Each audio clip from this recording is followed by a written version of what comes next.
CNN, Bangladesh summoned the Myanmar ambassador Wednesday to urge an end to the violence that has engulfed the region and to raise concerns about reports of landmines being laid along the border between the two countries.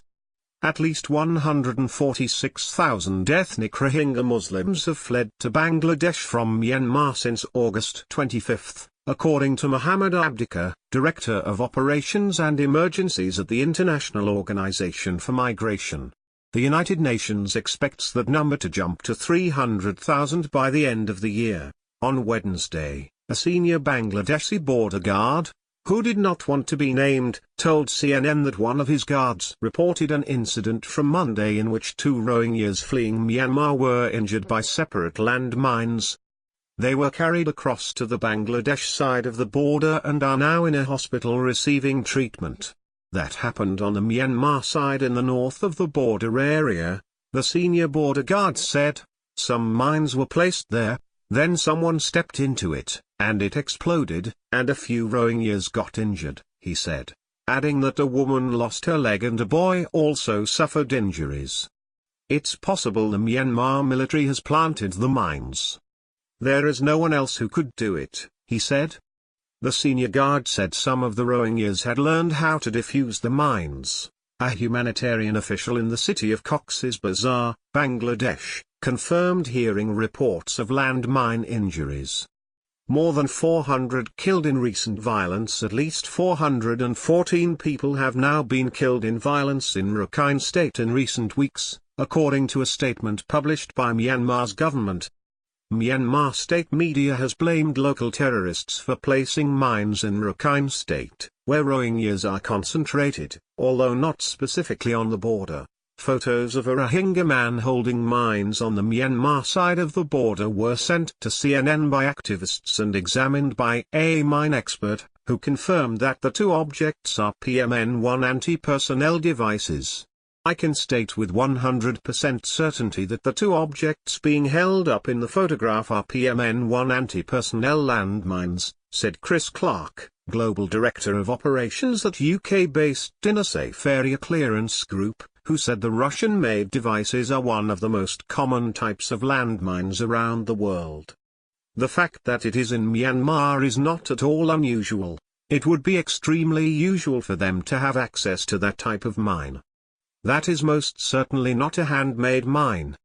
Clark also said that it is possible that some of the Rohingya could have learned how to defuse mines, though he stressed that those seen in the photograph were still live. The government of Myanmar, which is also known as Burma, blames terrorists for starting the violence that has shaken the region. Rohingya militants killed 12 security officers in attacks on border posts almost 2 weeks ago, according to state media, intensifying the latest crackdown. The Rohingya, who are denied citizenship by Myanmar, are considered some of the most persecuted people in the world. The predominantly Buddhist country says they are Bangladeshi, but Bangladesh says they're Burmese. It is the second time in less than a year that a military crackdown has led to a mass exodus. Bangladesh summoned the ambassador of Myanmar to lodge a strong protest at an unprecedented level of influx of Myanmar nationals to Bangladesh, according to a statement from the country's foreign ministry.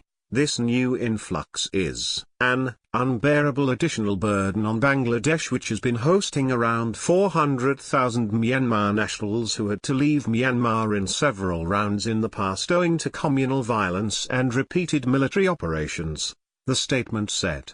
During the meeting, Bangladesh demanded immediate measures from Myanmar to de-escalate the ongoing violence in northern Rakhine State and regretted that appropriate measures for protection of civilian population have not been ensured during the military operation. It also urged Myanmar to stop the influx by addressing the real cause of such unprecedented exodus, along with ensuring that Myanmar takes back all nationals who have arrived in Bangladesh, the statement added.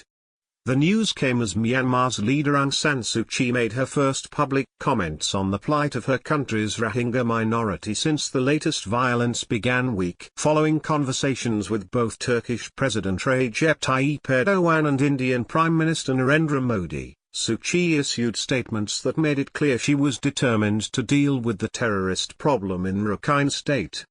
We would like to thank India for its strong stance with regard to the terrorist threat that came to our country a couple of weeks ago, said Suu Kyi, after her meeting with Modi on Wednesday.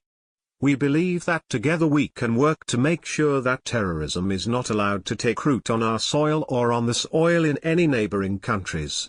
Suu Kyi has been criticized in recent days for her continuing failure to speak in support of the minority Rohingya, a striking departure from her previous image as a champion of human rights. On Tuesday, following a phone conversation with Erdogan, Suu Kyi's office released a readout of the call in which she claimed a huge iceberg of misinformation on the Rohingya was aiding terrorists. She said her government was already working to ensure the Rohingya had their rights protected. We know very well, more than most, what it means to be deprived of human rights and democratic protection, Suu Kyi said.